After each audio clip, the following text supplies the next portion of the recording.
Assalamualaikum warahmatullahi wabarakatuh. Perkenalkan, nama saya Walida Belanti, saya dari Fakultas Psikologi Universitas Bosowa. Pada video kali ini, saya akan membuat tugas video sebagai salah satu penggunaan tugas video saya dari mata kuliah Filsafat Ilmu yang berjudul Ontologi. Ontologi merupakan salah satu di antara lapangan penyelidikan kefilsafatan yang paling kuno. Awal mula alam pikiran Yunani telah menunjukkan munculnya perenungan di bidang ontologi. Dalam persoalan ontologi, orang menghadapi persoalan sebagaimana kita menerangkan hakikat dari segala yang ada ini.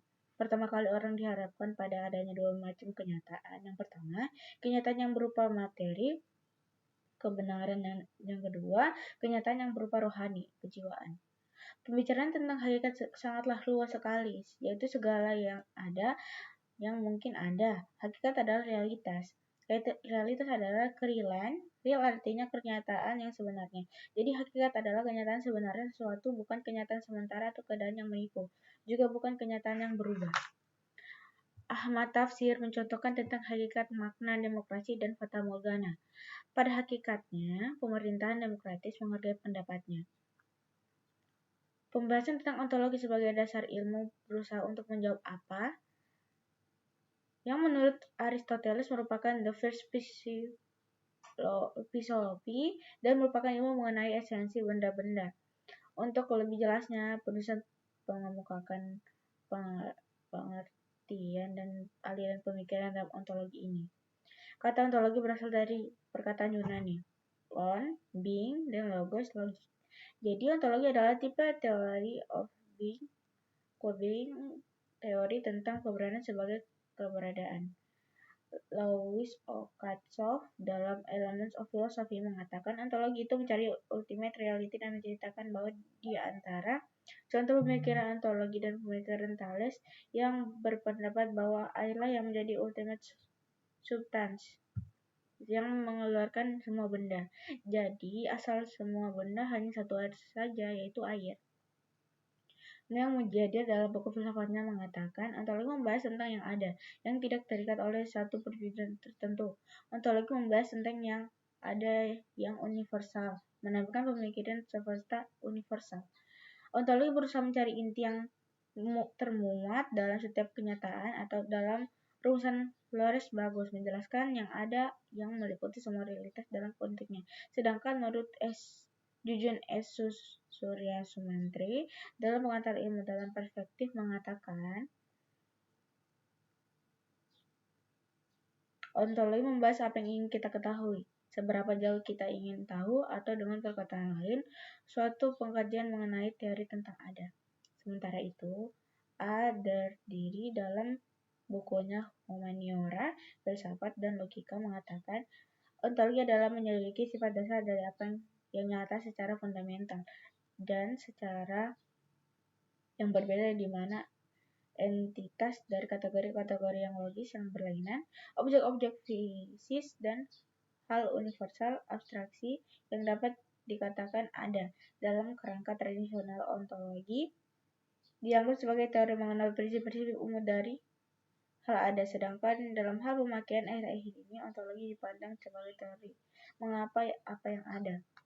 Siddiq Ghazali ada bukunya Sistematika Filsafat menekankan ontologi mempersoalkan sifat dan keadaan terakhir dari kenyataan. Karena itu disebut hakikat. Hakikat yang bergantung pada pengetahuan. Dalam agama ontologi memikirkan tentang Tuhan. Amsal Bakhtiar dalam bukunya Filsafat Agama I mengatakan ontologi berasal dari kata ontos, sesuatu yang berwujud. Ontos adalah teori atau ilmu yang berwujud, tentang wujud. Tentang hakikat yang ada, ontologi tidak berdasar pada alam nyata, tetapi berdasar pada logika semata-mata. Dari beberapa pengetahuan di atas disimpulkan bahwa menurut bahasa ontologi adalah berasal dari bahasa Yunani, yaitu ontos, yaitu ada, dan logos, ilmu. Jadi ontologi adalah ilmu tentang yang ada. Menurut istilah ontologi, ilmu yang membahas tentang hakikat yang ada merupakan ultimate reality, baik yang berbentuk jasmani atau konkret maupun rohani atau abstrak. Term ontologi pertama kali diperkenalkan oleh Rudolf Goosen pada tahun 1636 Masehi untuk menamai teori tentang hakikat yang ada yang bersifat metafisis. Metafisika umum dimaksud sebagai istilah lain dari ontologi. Dengan Demikian, metafisika umum atau ontologi adalah cabang filsafat yang membicarakan prinsip yang paling dasar atau yang paling dalam dari segi sesuatu yang ada. Sedangkan metafisika khusus masih dibagi lagi menjadi kosmologi, psikologi, dan teologi. Kosmologi adalah cabang filsafat yang secara khusus membicarakan tentang alam semesta. Psikologi adalah cabang filsafat yang secara khusus membicarakan tentang jiwa manusia. Teologi adalah cabang filsafat yang secara khusus membicarakan Tuhan. Di dalam pemahaman ontologi dapat ditemukan pandangan-pandangan pokok pemikiran sebagai berikut. 1. Monoisme. Paham ini menganggap bahwa hakikat yang asal dari seluruh kenyataannya hanya satu saja, tidak mungkin dua. Haruslah satu hakikat saja sebagai sumber yang asal, baik yang asal berupa materi ataupun berupa rohani. A. Materialisme. Aliran ini menganggap bahwa sumber yang asal itu adalah materi, bukan rohani. Aliran ini sering juga disebut dengan materi. Naturalisme. Menurutnya bahwa zat mati merupakan kenyataan dan satu-satunya fakta. Yang ada adalah materi. Yang lainnya, jiwa atau roh, tidaklah merupakan suatu kenyataan yang berdiri sendiri. Kalau dinyatakan bahwa materialisme sering disebut naturalisme, sebenarnya ada sedikit perbedaan di antara dua paham itu. Namun begitu, materialisme dapat dianggap satu penamakan diri dari naturalisme. Naturalisme berpendapat bahwa alam saja yang ada, yang lainnya di luar alam tidak ada. Yang dimaksud alam di sini adalah segala-galanya yang meliputi benda dan roh. Dari segi dimensinya, paham ini sering dikaitkan dengan teori atomisme. Menurut teori ini, semua materi tersusun dari sejumlah bahan yang disebut unsur. Unsur itu bersifat tetap, tidak dapat dirusakkan. Bagian-bagian yang kecil dari unsur itu yang dinamakan atom-atom. Aliran pemikiran ini dipelopori oleh bapak filsafat yaitu Thales pada tahun 624 sampai 546 sebelum Masehi. Ia berpendapat bahwa unsur adalah air karena pentingnya bagi kehidupan. Anaximander pada tahun 585 sampai 528 sebelum Masehi berpendapat bahwa unsur asal itu adalah udara dengan alasan bahwa udara adalah merupakan sumber dari segala kehidupan. Dalam perkembangannya sebagai aliran yang paling tua, pemahaman ini timbul dan tenggelam seiring roda kehidupan manusia yang selalu diwarnai dengan filsafat dan agama. Alasan mengapa aliran ini berkembang sehingga berkuat dugaan bahwa yang merupakan hakikat adalah A. Pada pikiran yang masih sederhana yang kelihatan yang dapat diraba biasanya dijadikan kebenaran terakhir. Pikiran sederhana tidak mampu memikirkan sesuatu di luar ruang yang abstrak. B. Penemuan-penemuan menunjukkan betapa bergantungnya jiwa pada badan. Oleh sebab itu, peristiwa jiwa selalu dilihat sebagai peristiwa jasmani. Jasmani lebih menonjol dalam peristiwa ini. Dalam sejarahnya, manusia memang bergantung pada benda seperti padi. Dewi Sri dan Tuhan muncul dari situ. Kesemuanya ini memperkuat dugaan bahwa yang merupakan hakikat adalah benda. Idealisme. Sebagai lawan materialisme adalah aliran idealisme yang dinamakan juga dengan spiritualisme. Idealisme berarti sebuah cita, sedangkan spiritualisme berarti sebuah roh. Idealisme diambil dari kata ide, yaitu sesuatu yang ada dalam jiwa. Aliran ini mengatakan bahwa hakikat kenyataan yang beraneka ragam itu semua berasal dari roh, sukma, atau sejenisnya dengannya, yaitu sesuatu yang tidak berbentuk dan menempati ruang, materi atau zat itu hanyalah suatu jenis daripada penjelmaan rohani. Alasan aliran ini yang menyatakan bahwa hakikat benda adalah rohani, spirit atau bangsanya adalah A. Nilai roh lebih tinggi daripada badan, lebih tinggi nilainya dari materi bagi kehidupan manusia. Roh itu menganggap sebagai hakikat yang sebenarnya, sehingga materi hanyalah badan, bayangan, atau zaman saja. B. Manusia lebih dapat memahami dirinya daripada dunia luar darinya. C. Materi ialah kumpulan energi yang menempati ruang. Benda tidak ada, yang ada hanya diriku itu saja. Materi bagi penganut idealisme sebenarnya tidak ada. Segalanya kenyataan itu termasuk kenyataan manusia adalah sebagai roh. Roh itu tidak hanya menguasai manusia, perorangan, tetapi juga kebudayaan. Jadi kebudayaan adalah perwujudan dari alam, cita-cita dan cita-cita itu adalah rohani. Karena aliran ini dapat disebut idealisme dan dapat disebut spiritualisme. Manusia dapat dibandingkan dengan orang-orang tahanan yang sejak lahirnya terkurung dan terbelenggu di dalam gua. Di belakang mereka ada api menyala, sementara mereka hanya dapat menghadap ke dinding gua.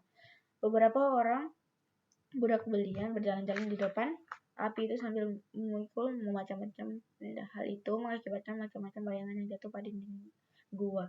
Karena orang-orang tahanan itu tidak dapat melihat ke belakang, mereka hanya menyaksikan bayangan. Dan bayangan itu disangka sebagai mereka realitas yang sebenarnya tidak ada lagi realitas. Namun setelah beberapa waktu, seorang tahanan dilepaskan. Ia melihat ke belakang, yaitu di mulut gua ada api yang menyala. Ia mulai memperkirakan bahwa bayangan-bayangan yang disaksikan mereka tadi itu bukanlah realitas yang sebenarnya. Lalu ia diantar keluar gua dan melihat matahari yang menjolokkan matanya. Mula-mula ia berpikir bahwa ia sudah meninggalkan realitas. Namun berangsur-angsur ia pun menginsafi bahwa justru itulah realitas yang sebenarnya. Dan ia menyadari bahwa dulu ia belum pernah menyaksikannya. Lalu ia kembali ke dalam gua, ke tempat kawan-kawannya yang masih diikat di situ. Ia bercerita kepada teman-temannya bahwa yang dilihat itu mereka pada dinding gua itu bukanlah realitas yang sebenarnya, melainkan hanyalah bayangan. Namun kawan-kawannya tidak mempercayai perkataannya dan seandainya mereka tidak terbelenggu, ia pasti akan membunuh siapa saja yang mencoba melepaskan mereka dari belenggunya. Kalimat terakhir ini mengiaskan kematian Socrates. Penjelasan mitos ini adalah bahwa gua adalah dunia yang paling ditangkap oleh Nero. Kebanyakan orang dapat diumpamakan oleh tahanan yang terbelenggu. Mereka menerima pengalaman spontan begitu saja. Aristoteles pada tahun 384 sampai 322 sebelum Masehi memberikan sifat kerohanian dengan ajaran yang menggambarkan alam ide itu sebagai suatu tenaga yang berada dalam benda-benda itu sendiri dan menjalankan pengaruhnya dari dalam benda itu. Pada filsafat modern, pandangan ini mula-mula kelihatan pada George Berkeley pada tahun 1685 sampai 1758 sebelum Masehi, yang menyatakan objek-objek fisik dan adalah ide-ide. Kemudian Immanuel Kant pada tahun 1724 sampai 1804 Masehi. Fichte pada tahun 1762 sampai 1814 Masehi. Hegel 1770 sampai 1831 Masehi, dan Schelling pada tahun 1775 sampai 1854 Masehi. Dualisme setelah kita memahami bahwa hakikat itu satu, monisme, baik materi ataupun rohani. Ada juga pandangan yang mengatakan bahwa hakikat itu ada dua. Aliran ini disebut dualisme. Aliran ini berpendapat bahwa benda terdiri dari dua macam hakikat sebagai alat sumbernya, yaitu hakikat dan materi, hakikat rohani, benda dan roh, jasad dan spirit. Materi bukan muncul dari roh dan bukan muncul dari benda. Sama-sama hakikat. Kedua macam hakikat itu masing-masing bebas dan berdiri sendiri. Sama-sama azali dan abadi. Hubungan keduanya menciptakan kehidupan dalam alam ini. Contoh yang paling jelas tentang adanya kerja sama kedua hakikat ini ialah dalam diri manusia. Tokoh Parmenides adalah Descartes pada tahun 1595 sampai 1650 Masehi, yang dianggap sebagai bapak filsafat modern. Ia menampakkan kedua hakikat itu dengan istilah dunia kesadaran rohani dan dunia ruang kebendaan. Ini tercantum dalam bukunya Discours de la Méthode pada tahun 1637 dan Meditations de Prima Filosofia pada tahun 1641. Dalam bukunya ini pula menuangkan metodenya yang terkenal dengan Cogito Descartes, metode keraguan Descartes atau Cartesian Law. Di samping Descartes ada juga Benedictus de Spinoza pada tahun 1632 sampai 1677 Masehi, dan Gottfried Wilhelm von Leibniz pada tahun 1646 sampai 1716 Masehi. Descartes menolak segala sesuatu yang dapat diragukan. Mula-mula ia mencoba meragukan semua yang dapat dilihat indera, objek yang sebenarnya tidak mungkin diragukan. Dia meragukan padanya sendiri. Keraguan itu menjadi mungkin karena pada pengalaman mimpi, halusinasi, ilusi, dan juga pada pengalaman dan ruh halus yang sebenarnya itu tidak jelas. Pada keempat keadaan seseorang dapat mengalami sesuatu seolah-olah dalam kenyataan yang sesungguhnya. Di dalam mimpi seolah-olah seorang mengalami sesuatu yang sungguh-sungguh tidak persis seperti yang dimimpi atau jaga. Begitu pula pada pengalaman halusinasi ini, ilusi dan kenyataan gaib. Aku yang sedang ragu ini disebabkan oleh aku berpikir. Kalau begitu, aku berpikir pasti ada dan benar. Jika berpikir sum, aku berpikir jadi jadi aku ada. Paham ini kemudian terkenal dengan rasionalisme, yaitu paham filsafat yang mengatakan bahwa akal, reason, atau alat terpenting dalam memperoleh pengetahuan dan mengetes pengetahuan. Umumnya, manusia tidak akan mengalami kesulitan untuk menerima prinsip dualisme ini, karena setiap kenyataan lahir dapat segera ditangkap oleh panca-indera kita, sedangkan kenyataan batin dapat segera diakui oleh adanya akal dan perasaan hidup. 3. Pluralisme. Paham ini mengatakan bahwa segenap macam bentuk merupakan kenyataan. Pluralisme bertolak dari keseluruhan dan mengakui bahwa segenap macam bentuk itu semuanya nyata.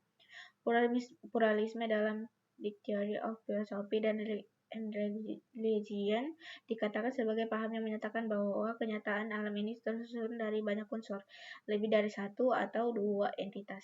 Tokoh aliran ini pada masa Yunani kuno adalah Anaxagoras dan Empedocles, yang menyatakan bahwa substansi yang ada itu terbentuk terdiri dari 4 unsur, yaitu tanah, air, api, dan udara. Tokoh modern aliran ini adalah William James pada tahun 1842 sampai 1910 Masehi. Kelahiran New York dan terkenal sebagai seorang psikolog dan filosof Amerika. Dalam bukunya The Meaning of Truth, James menemukan tidak ada kebenaran yang mutlak, yang berlaku umum, yang bersifat tetap dan terdiri sendiri, yang lepas dari akal mengenal. Sebab pengalaman kita berjalan lurus dan segala yang kita anggap benar dan pengalaman itu senantiasa berubah. Karena dalam praktiknya, apa yang kita anggap benar dapat dikoreksi oleh pengalaman berikutnya. Oleh karena itu, tiada kebenaran yang mutlak. Yang ada hanyalah kebenaran-kebenaran yang benar dalam pengalaman-pengalaman yang khusus, yang setiap kali dapat diubah oleh pengalaman berikutnya. 4. Nihilisme. Nihilisme berasal dari bahasa Latin yang berarti nothing atau tidak ada. Sebuah doktrin yang tidak mengakui fidelitas alternatif yang positif. Inilah istilah nihilisme yang diperkenalkan oleh Ivan Turgenev dalam novelnya Fathers and Children yang ditulis pada tahun 1862 di Rusia. Dalam novel itu, Bazarov sebagai tokoh sentral mengatakan lemahnya kutukan ketika ia menerima ide nihilisme. Doktrin tentang nihilisme sebenarnya sudah ada sejak zaman Yunani kuno, yaitu pada pandangan Gogrias pada tahun 483 sampai 360 sebelum Masehi, yang memberikan 3 proposisi tentang realitas.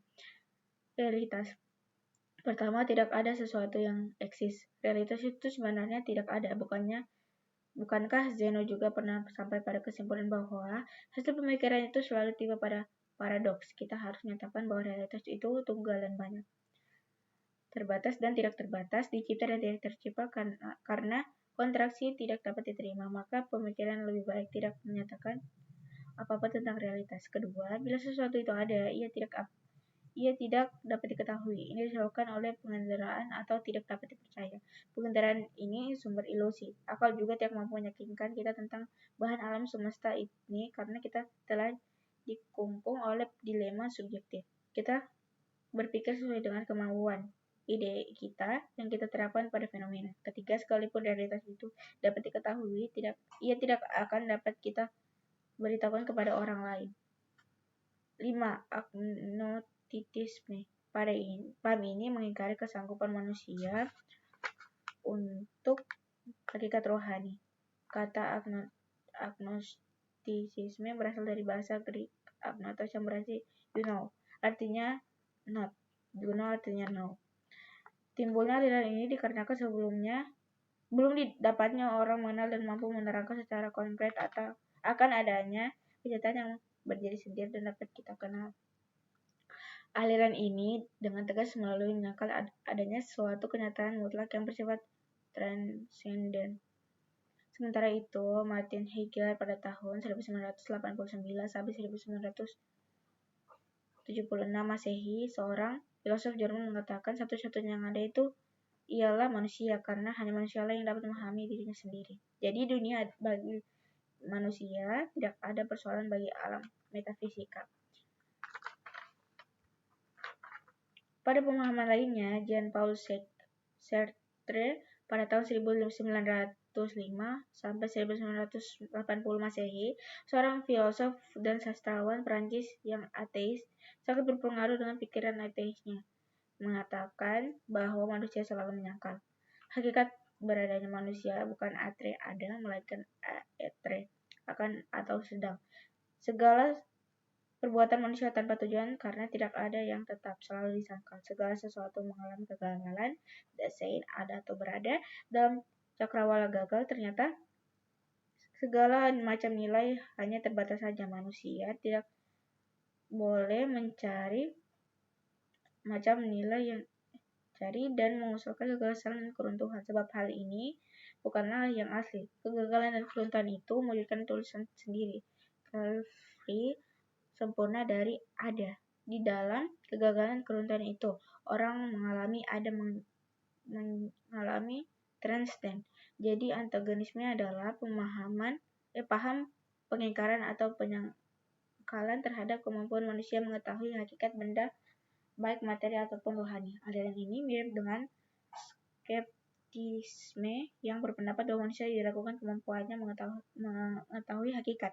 Namun tampaknya agnostisme lebih dari itu karena menyerah sama sekali. Sekian dari saya. Mohon bila ada kata yang sulit diucapkan, mohon diterima lebih kurangnya. Saya tutup dengan ucapan wabillahi taufiq wal hidayah. Wassalamualaikum warahmatullahi wabarakatuh.